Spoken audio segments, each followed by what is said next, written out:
Boa tarde. Bem-vindos ao canal da ProAmiCast e ao terceiro episódio do Entre Nós. Hoje, nós vamos falar de um tema polêmico, sensível e que causa muito julgamento. A entrega da criança pela mãe. Mas o que é isso? Por que a mãe entrega um filho? Isso é crime? É abandono? Hoje, para explicar tudo para a gente, está aqui a nossa convidada Andréia Porto. Bem-vinda, Andréia. Muito obrigada pela presença.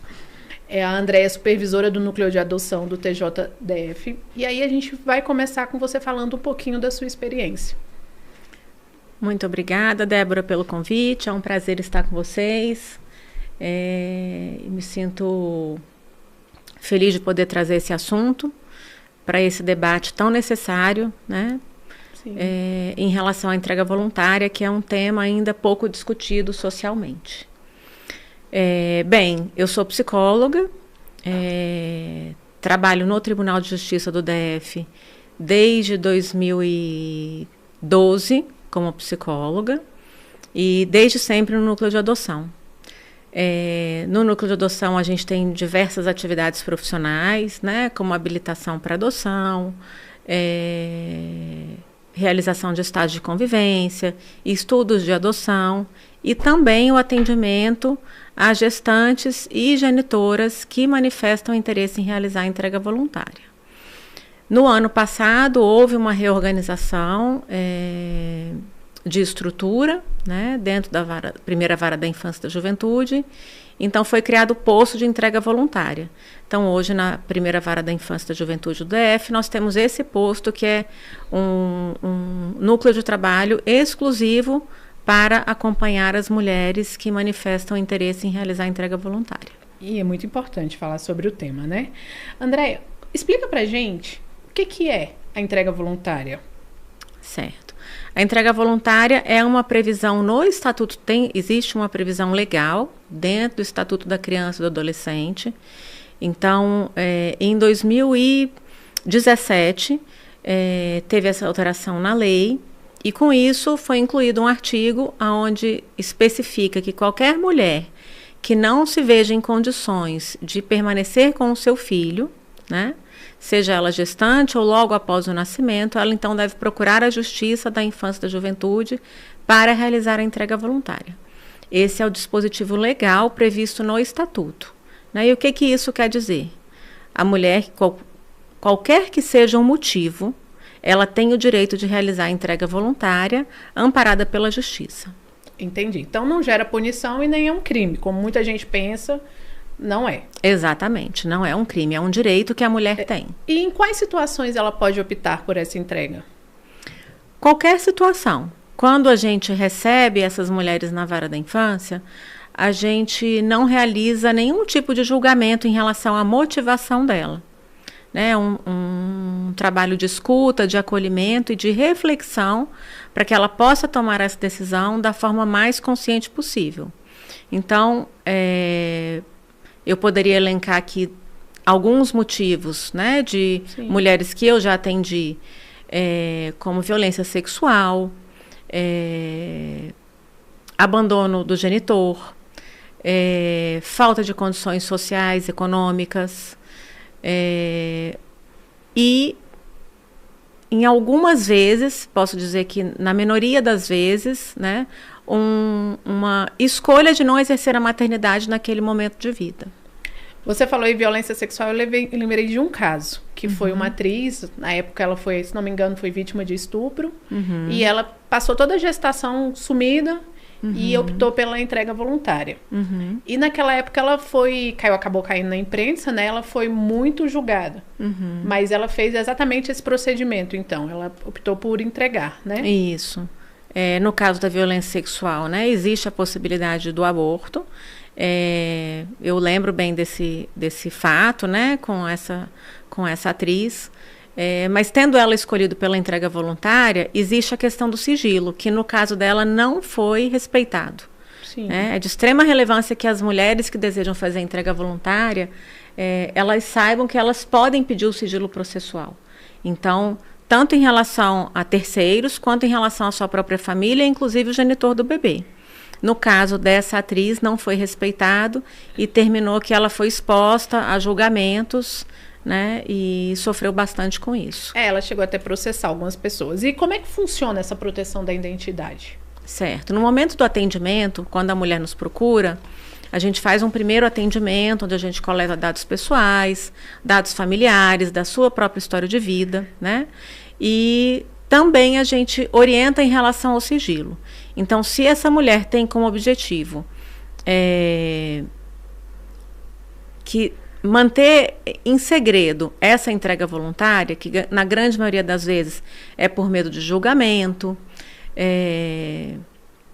de críticas, ela então escolhe o sigilo e a gente escreve no relatório informando ao juiz para que o juiz coloque absolutamente tudo em sigilo. Então, não só a equipe técnica da Vara da Infância, mas também a equipe do hospital, todos devem seguir o sigilo e dessa forma também ninguém pode procurar familiares ou, né, família extensa ou o próprio genitor para que fique com a criança.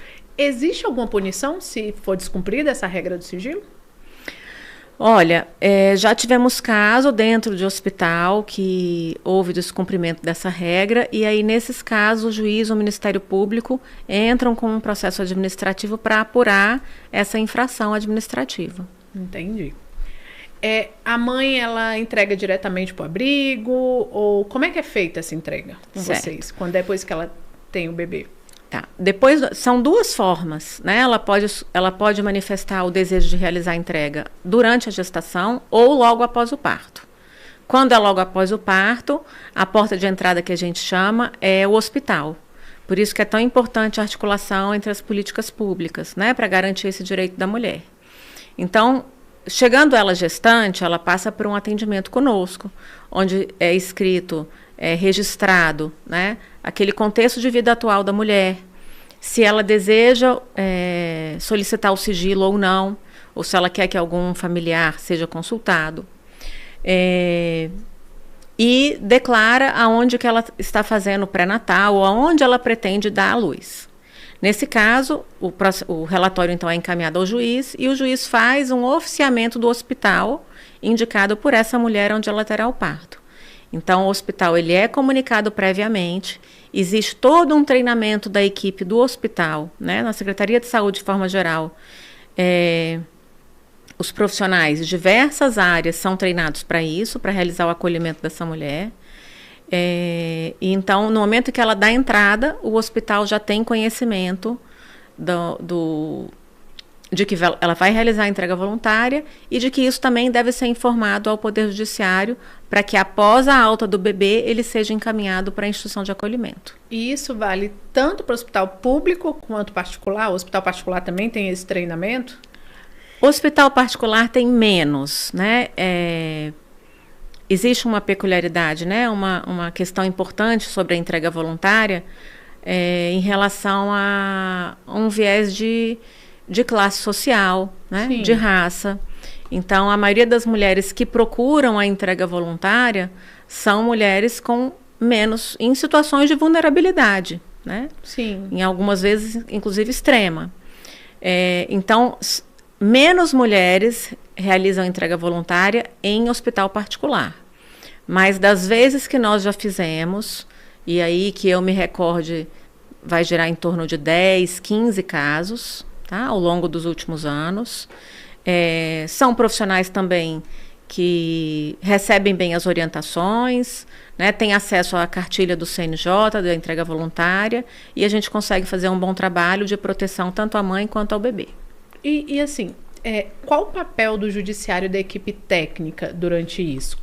Você tem assistente social, tem os psicólogos. Uhum. Como é que vocês trabalham nesse sentido para ter certeza que a mulher não vai se arrepender depois? O direito de arrependimento ele é previsto no estatuto, né? Essa é uma das questões muito importantes que diferenciam a entrega voluntária de uma adoção fora do cadastro. Antigamente se via muito essas entregas, eu quero escolher para quem eu quero entregar o meu filho, né? Geralmente em troca de favores ou pensando na possibilidade de manter o contato com esse filho, né? O que na prática não se configura. As mulheres que entregavam seus filhos para terceiros, né, na grande maioria das vezes, elas perdiam o contato com essa criança após a sentença de adoção. Então, quando a nossa equipe entra, né, faz o atendimento inicial dessa mulher, a gente faz o acompanhamento dela ao longo da gestação. E o nosso objetivo é promover reflexões, acionar redes de apoio, acionar políticas públicas para que ela reflita se essa vai ser a decisão possível para ela. Porque o ideal, Débora, é que essa mulher faça a escolha pela entrega não como uma última opção, né? E sim como uma escolha de que ela não pode cuidar daquele filho naquele momento. Mas que não seja a última opção, porque a grande maioria das mulheres que nos procuram, elas estão imbuídas de um sofrimento intenso, né? Se sentindo muito culpada, porque de fato elas gostariam de cuidar do bebê, mas não se veem em condições para isso. Entendi. Então, assim, ela passa por alguma terapia, alguma coisa, tem grupos que... né, existe algum, por exemplo, no caso da adoção, eu sei que você tem cursos pelos quais você tem que passar para saber se é realmente aquilo. No caso da entrega, também tem algum curso, tem alguma terapia em grupo, em grupo não, porque é sigiloso, né? Mas tem alguma terapia em que ela passa, sessões que ela passa com psicólogo, assistente social, número mínimo de sessões, alguma coisa nesse sentido? Tá. O nosso acompanhamento psicossocial, ele não abrange o atendimento psicoterapêutico. A gente pode fazer o encaminhamento para a Secretaria de Saúde, né, através da UBS, ou para instituições parceiras. Na grande maioria dos casos, após a entrega voluntária, quando essa mulher confirma, a gente tem o Anjos da Manhã, que é a rede solidária que funciona dentro da Vara da Infância, da nossa estrutura, consegue psicólogos voluntários para fazer esse atendimento de suporte emocional para essas mulheres, né, após a entrega, porque a entrega ela não termina no momento da audiência, onde ela confirma, né? Isso permanece na vida dessa mulher por muito tempo. E é muito importante que o sistema de garantia de direitos promova esse cuidado com essa mulher que optou pela entrega. Então, a gente consegue fazer o encaminhamento psicoterápico tanto durante o acompanhamento quanto depois de efetivada a entrega. Pode falar. Não, queria... acho que eu não mencionei na última pergunta em relação ao direito de arrependimento, né? É uma previsão do Estatuto também.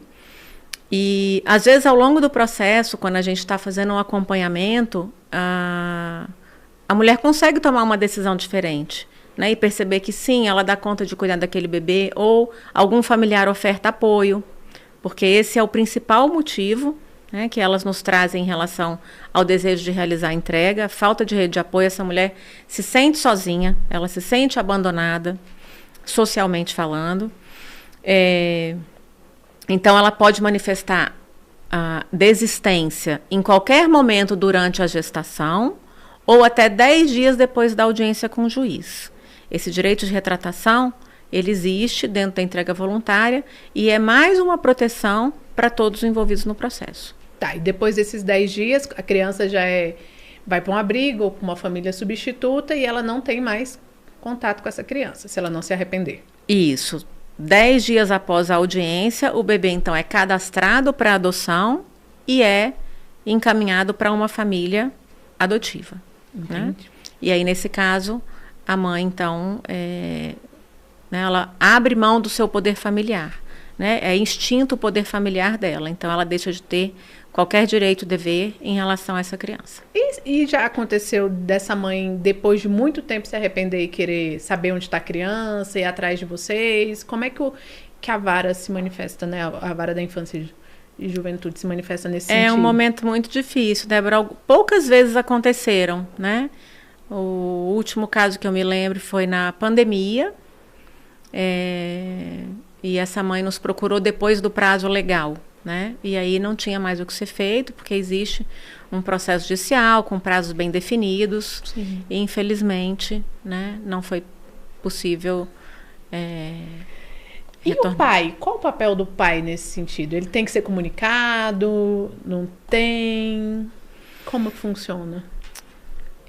A entrega voluntária, ela tem uma percepção social de que a mulher é sempre culpada, né? Que é uma mãe ingrata, que essa mulher não está valorizando essa oportunidade de ter um filho, mas pouco se fala sobre os pais, né? E a gente percebe que a presença do genitor, ela é fundamental na decisão dessa mulher de realizar a entrega. Quando se tem um genitor presente, ou mesmo que não tenha um relacionamento estável, mas que seja um homem que vai participar, vai exercer essa paternidade de uma forma efetiva, né? Não só em relação à pensão, mas principalmente afetivamente. Que ele esteja disponível para exercer essa paternidade, isso faz toda a diferença na vida dessa mulher. No processo da entrega voluntária, ela pode escolher, né, mencionar o nome desse genitor ou não. Querer que ele seja procurado ou não. Na grande maioria das vezes, elas já fizeram essa tentativa. Quando elas nos procuram, elas relatam: olha, eu já fiz contato, eu informei que eu estou grávida, que eu não tenho condições de cuidar sozinha, mas ele pediu para eu abortar, ou ele disse que não tem nada a ver com isso, ou ele disse que não é o pai, que não tem certeza, não me atende mais, me bloqueou no celular e sumiu. Então, dentro da equipe da Vara da Infância, a gente considera que é muito importante que esse nome do genitor seja mencionado no processo, ainda que o sigilo seja requerido pela mulher. Por quê? É preciso pensar também, a gente está falando do direito da mulher, né, em relação à entrega, mas é preciso pensar também no direito desse bebê, que vai crescer um dia, que tem o direito à sua origem, ele tem que saber quem é a sua mãe biológica, quem é o seu pai biológico, e saber qual foi o seu percurso de vida, ainda que seja no tempo da gestação, né? Então, a gente considera de extrema relevância ter registrado o nome do genitor, para que essa criança tenha acesso, e esse pai também seja responsabilizado no sentido de saber que tem um filho. E aí, como acontece? Vocês, por exemplo, se ela não se opor aí atrás do pai, o pai pode falar que ele pode se opor à entrega voluntária da criança? Pode. Na lei, a regra é que a criança sempre permaneça na sua família de origem, na sua família biológica, né? A adoção, ela é uma medida excepcional. Então, sempre que tiver familiares que possam cuidar desse bebê, a regra, se não estiver com a mãe, é que fique então com a família extensa ou com o genitor. Então, se a mãe autoriza que seja feita essa busca pelo genitor e ele queira ficar, o bebê então vai ficar com esse pai.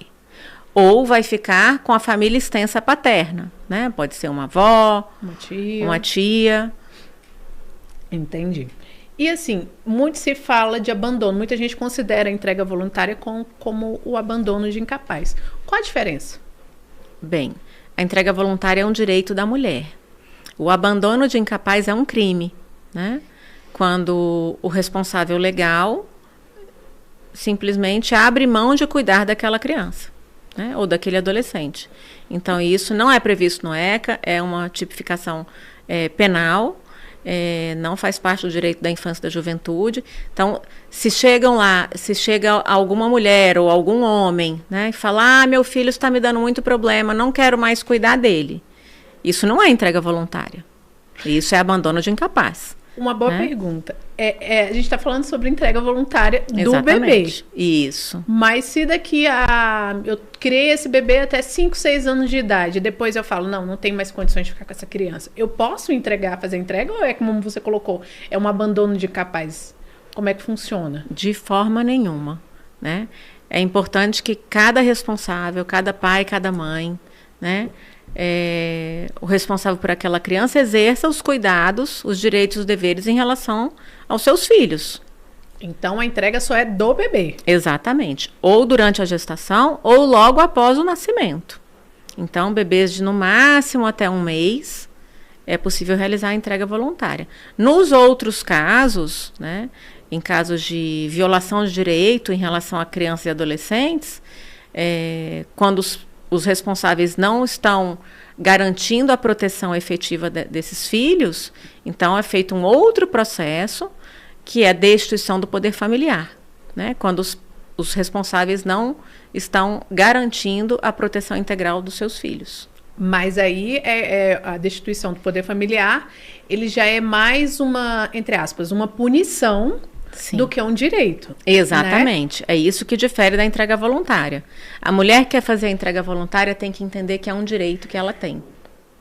Que ela não vai ser penalizada. Que ela não vai ser criminalizada em relação a isso. A destituição do poder familiar é um outro processo, né? Onde os responsáveis se configuram como requeridos.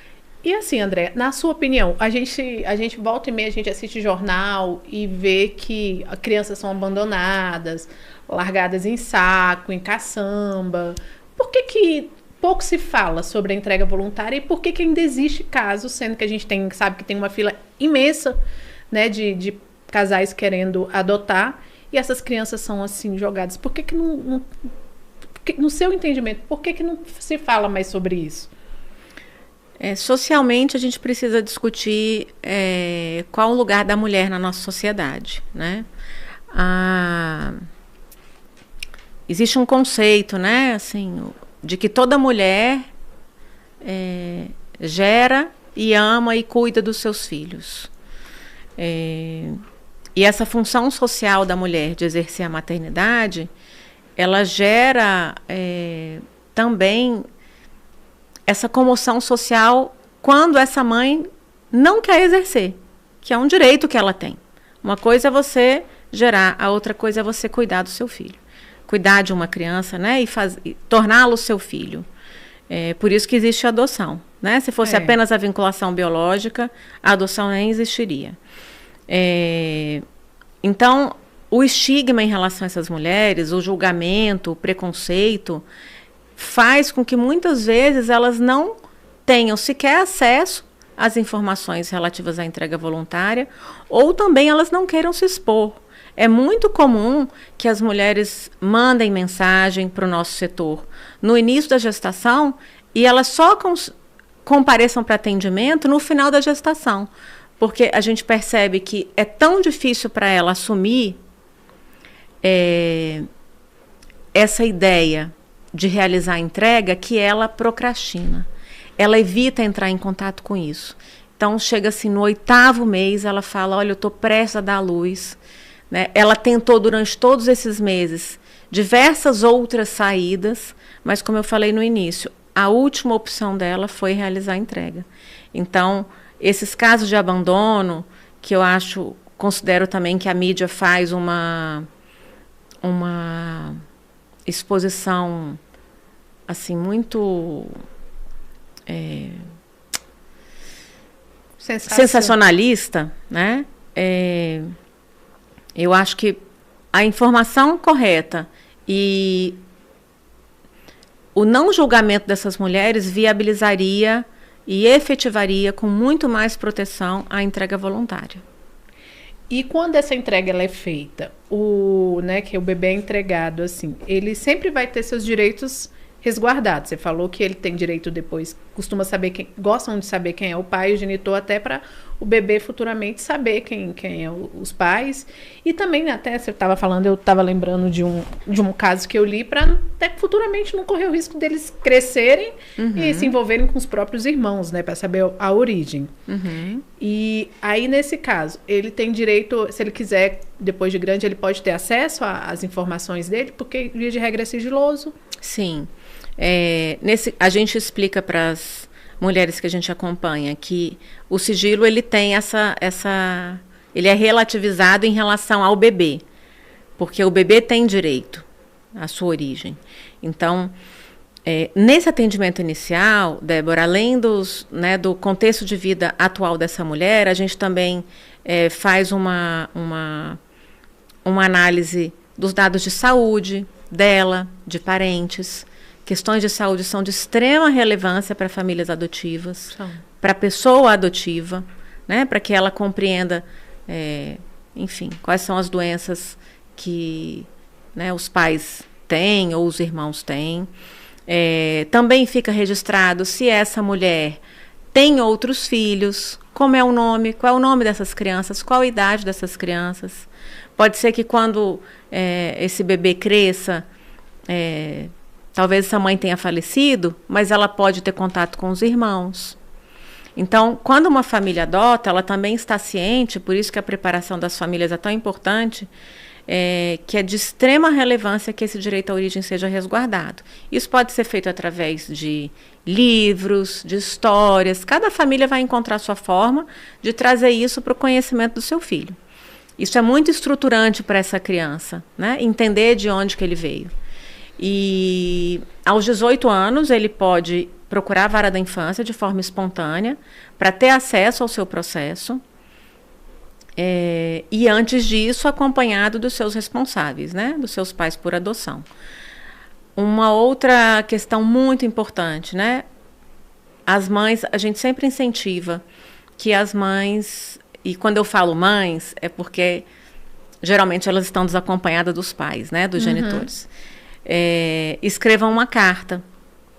Então, elas redigem uma carta de próprio punho, ou às vezes fazem pelo computador, anexam fotos. Geralmente elas tiram foto desse bebê na maternidade, no momento que está com o filho no colo, ou que ela está amamentando, porque ela quer ter um registro desse bebê. E essa carta fica no processo, então esse jovem no futuro, né, quando volta para a vara da infância, ele pode ter acesso e conhecer a origem, entender que naquele momento não foi possível essa mãe cuidar, mas que em nenhum momento faltou amor, faltou afeto, faltou proteção. Porque a grande maioria das mulheres fazem a entrega pensando, eu espero que ele esteja em uma família onde ele seja cuidado e protegido. Então esse é o objetivo dessa mãe que entrega. Entendi.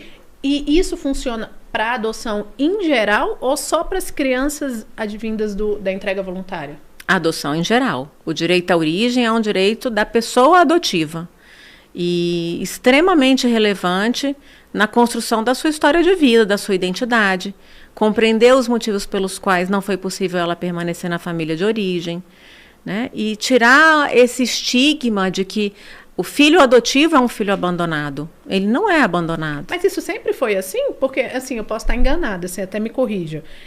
Eu imaginava que quando a criança ela vai para adoção, se apaga tudo da família anterior. Entendeu? Não deveria. O movimento dos filhos adotivos é um movimento recente. Porque a história da adoção, a narrativa da adoção sempre foi contada na perspectiva dos adultos.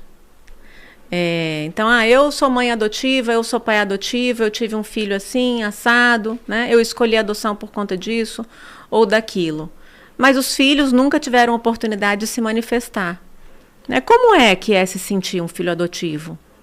Como é eu ser negro e estar numa família branca? Como eu ouvir segredos durante o jantar da família, sendo que meus pais nunca falaram sobre adoção comigo?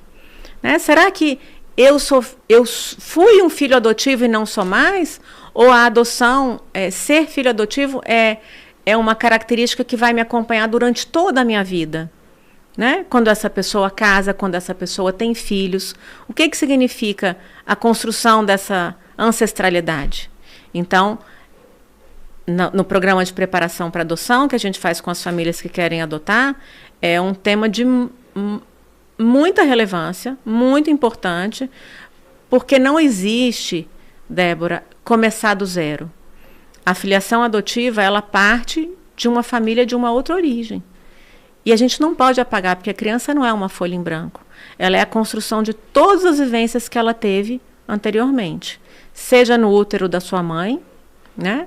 seja na sua família biológica, seja na instituição de acolhimento.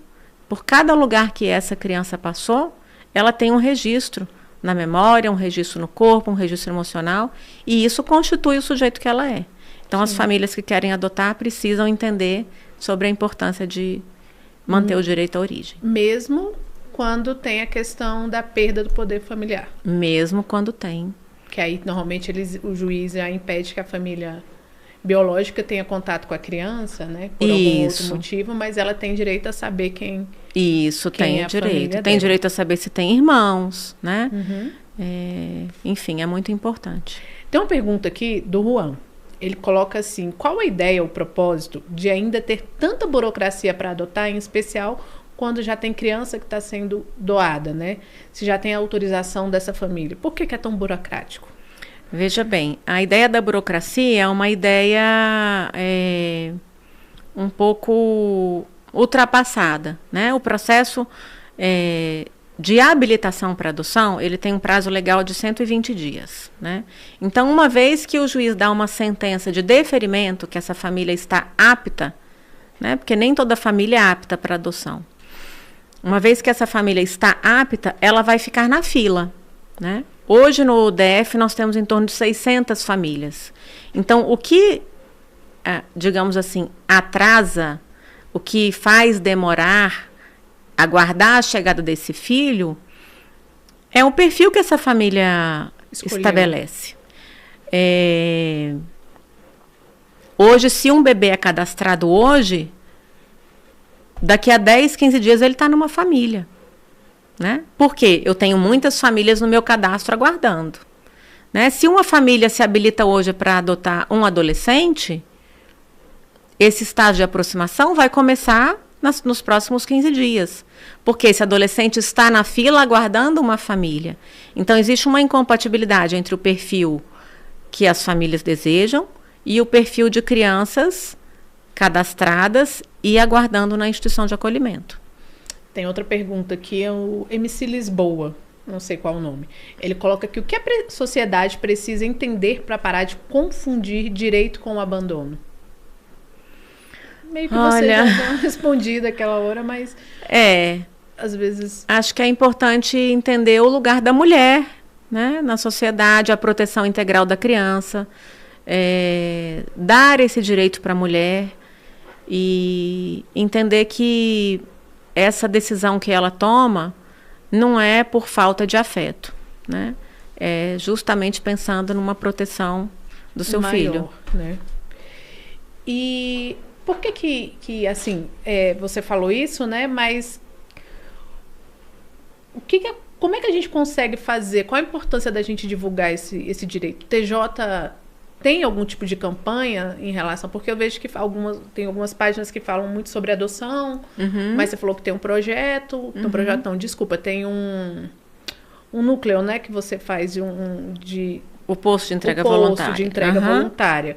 Isso é divulgado, muito divulgado? Ou você acha que precisa ser divulgado mais? No site do tribunal existe a carta de serviços, onde tem todos os serviços ofertados pelo Tribunal de Justiça. Lá tem informações em relação às etapas do trabalho, como que é realizado. O Ministério Público também faz esse trabalho de divulgação, inclusive tem cartilhas. O CNJ recentemente atualizou a cartilha, o Manual de Entrega Voluntária. Você me deu uma aqui. Isso. Cadê? João, ó. Eu acho que tem disponível também no site do CNJ, não só o manual sobre entrega voluntária, mas também cartilha tanto para profissionais quanto para mulheres. Que nessa cartilha fica bem explicado em relação ao direito que ela tem. E a Secretaria de Saúde, né, existe até uma lei distrital que determina que seja divulgado nos hospitais, né, que tem um cartaz no hospital explicando sobre a possibilidade de realizar a entrega voluntária, justamente para evitar o infanticídio ou o abandono em via pública. Tem umas perguntas aqui que falam muito sobre a questão de adoção, mas foge um pouquinho do nosso tema. Tem algum problema a gente fazer? Não, de forma alguma. Tá. A Morgana, ela está perguntando assim, pode falar um pouco sobre o índice e o motivo de devolução das crianças? Como é que funciona isso? Posso. A desistência é ainda uma questão, né, que vem sendo bastante estudada, porque é o que há de pior que pode acontecer no nosso trabalho e principalmente na vida da criança ou do adolescente. Sim, imagino. Então, crianças e adolescentes que já passaram por violação de direitos, têm a oportunidade, né, de encontrar uma nova família e, em determinado momento, os adultos desistem desse projeto. Eu aposto, Débora, pela minha experiência profissional, que a desistência ela ocorre por uma impossibilidade de compreender a necessidade desse filho adotivo, né? Os pretendentes, às vezes, estão muito focados na realização do seu desejo e não percebem a criança e o adolescente como um sujeito de direitos. A adoção ela é voltada para a garantia da convivência familiar da criança e do adolescente, não do adulto. Então, o excesso de expectativa e idealizações demasiadas, tudo isso faz com que o adulto depois perceba, opa, não era bem isso que eu queria, né? Só que aí, para a criança, não existe um test drive. Sim. Para a criança e para o adolescente que já está em estágio de aproximação e de convivência, aquela situação já está definida. E antes da sentença de adoção, é possível a desistência da guarda com os encaminhamentos depois jurídicos, né? Os desdobramentos jurídicos que são... Respondem também. Também, exatamente. E aí já não ficam mais, não podem mais adotar. E tem algum cadastro, alguma lista negra que eles entram e são proibidos de adotar? Pelo manual isso diante sentença judicial, né? Pode haver uma responsabilização por um outro processo. Geralmente quem faz essa autuação é o Ministério Público. Mas pelo manual, a família que tem uma desistência durante o processo de adoção, ela deve ser excluída do cadastro. E é muito? São muitas? Tem muito caso de devolução? Olha, não são muitos, né? Comparativamente com o número de adoções bem-sucedidas, é um número pequeno. No entanto, qualquer número ainda é demais, um né? Desastre para a vida da criança ou do adolescente. O CNJ fez um estudo recente, porque como o Sistema Nacional de Adoção e Acolhimento ele tem uma abrangência nacional, estágios de aproximação mal feitos, vinculação realizada de forma muito rápida, alteração de perfil, então projetos e programas de busca ativa, onde as pessoas estão cadastradas para um perfil, mas depois achando que estão demorando, a fila está demorando muito, altera o perfil completamente diferente do que tinha pleiteado antes. Esses são fatores também que interferem e isso traz muito prejuízo, né, para a criança e para o adolescente que teria a oportunidade de estar numa família. Então, o CNJ vem elencando esses fatores, fazendo um estudo, uma estatística desses dados, para que as equipes consigam ajustar as formas de trabalho e evitar ao máximo a desistência. É verdade, é complicado, né? Porque a criança, ela tem sentimentos, então acaba se afeiçoando à pessoa e depois já vem muitas vezes de entre aspas, um abandono, né? Está largada num lugar que não tem vínculo e aí a pessoa não pensa, vai lá, adota e depois não quer mais. Realmente é uma coisa muito... Eu gosto muito de falar na palestra de habilitação para adoção, né, no programa de preparação. Se essas crianças pudessem escolher, elas estariam com as suas famílias de origem, ainda que passassem por violações de direitos, porque é o que é conhecido para elas. Dificilmente uma criança, um adolescente escolhe se afastar daquele lugar que lhe é conhecido. Então, quando ela chega numa família adotiva, existe um tempo de adaptação, de reconhecimento, né, de que aquela família está disponível para aceitá-la do jeito que ela é, com as necessidades dela. E, nesse tempo onde tudo é muito rápido, as famílias que esperaram na fila por muito tempo, por outro lado, o que elas querem? Aquele filho perfeito que eles idealizaram por tanto tempo. Então, nesse momento, existe né, esse choque, essa incompatibilidade. E que mensagem que você deixaria para essas mulheres que querem entregar os filhos, querem adotar também, já que a gente entrou num pouquinho de adoção?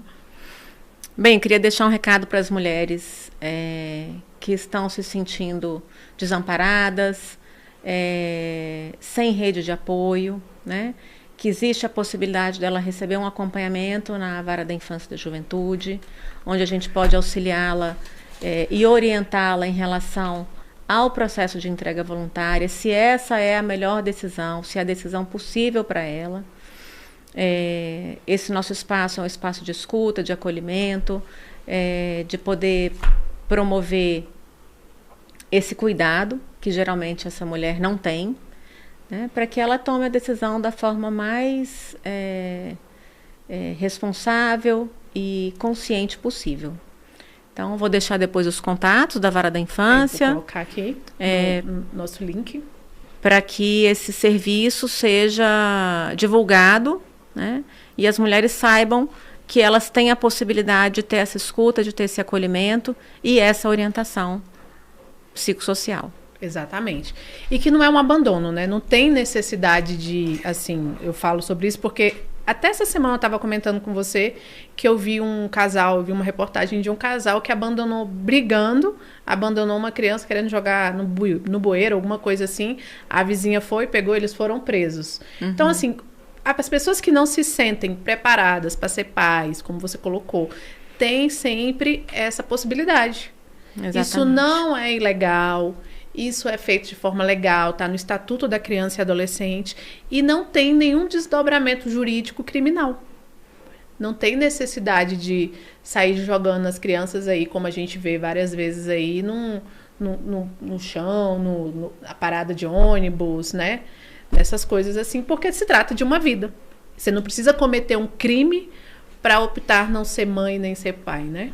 E também, Débora, aproveitar e explicar que também a importância de procurar a Vara da Infância e da Juventude para não fomentar, para não estimular a adoção ilegal. Sim. Né? A adoção fora do cadastro é uma adoção ilegal. Então, é importante que as mulheres que estejam gestantes, que não se veem em condições de cuidar do seu filho, procure a Justiça da Infância e da Juventude, porque nessa situação processual existe uma proteção a todos os envolvidos.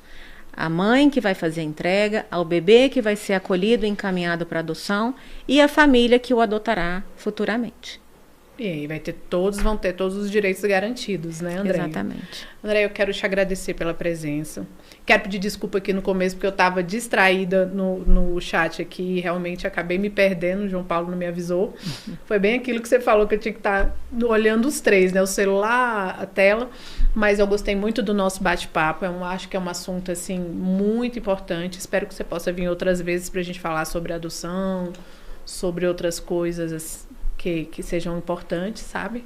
E agradecer a sua presença. Do TJ também, que eles foram muito... Eu entrei em contato com o TJ, pedi para disponibilizar alguém da Vara. O pessoal foi super acessível, coisa que eu me surpreendi. Eu achei que eu ia ter um pouquinho de resistência. Mas foi muito bom, entendeu? É um tema realmente que a gente precisa falar e, né, colocar na mídia para as pessoas saberem que ela tem esse direito. Para as mulheres, principalmente, saber que tem esse direito, né? E que não cabe ninguém a julgar. Exatamente. Porque, né? Só a gente sabe onde o calo aperta. Eu sou mãe de 3. Tem meu marido, tem meus filhos. Então, assim, já é cansativo. Você imagina você ser mãe sem apoio de ninguém. É muito complicado. Então, a gente tem que saber, assim, realmente o que cabe a gente. E pensar, assim, no melhor pro bebê. No que, né? Nos direitos dela e da criança. E assegurar tudo isso. Então, muito obrigada pela sua presença. Eu que agradeço. É um prazer. É uma função institucional do Poder Judiciário poder trazer essas informações para a sociedade. Eu vou deixar o telefone de contato, tá? Do posto de entrega voluntária. Então, para mais informações, podem ligar para o telefone 3103-3316 ou pelo WhatsApp 9927-27849. Então, muito obrigada pela presença. Vou deixar os contatos também nos comentários. Acho que tem um e-mail também, né? Tem.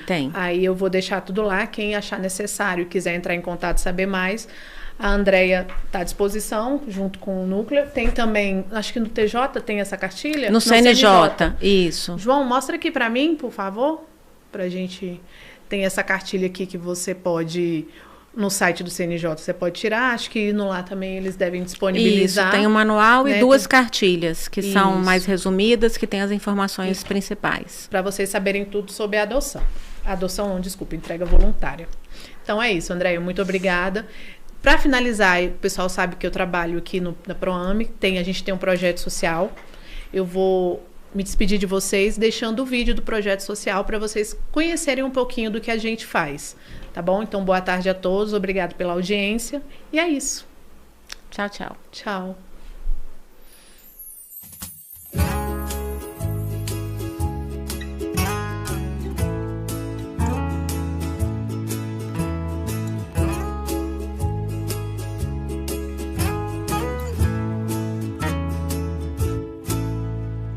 Tudo que é bom e se amável for, seja isso o que ocupe o pensamento. Se há virtude, se há valor, se de boa fama for, tenha isso na sua vida em todo tempo. Deixa entrar na mente o que te faz andar. Deixa entrar no coração o que te faz sonhar. Cicatrizes só vão provar que as feridas não puderam te parar. Quem vence em silêncio faz muito mais do que podem esperar.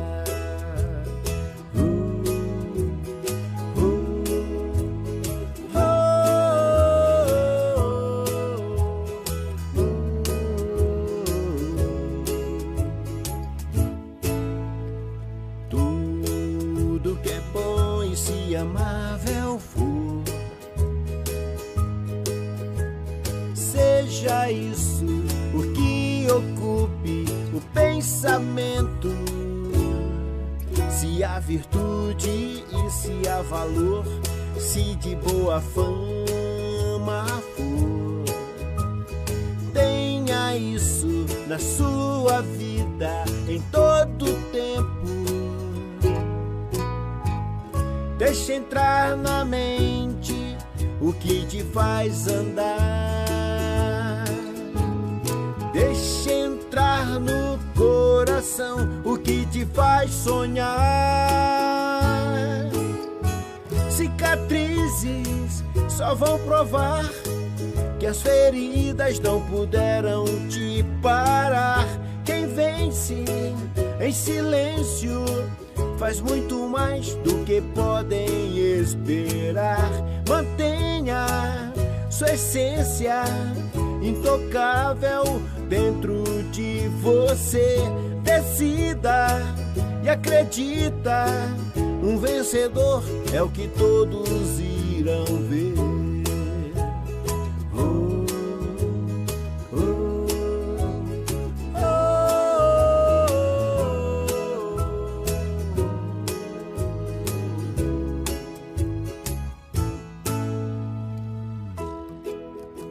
Acredite, um vencedor é o que todos irão ver em você.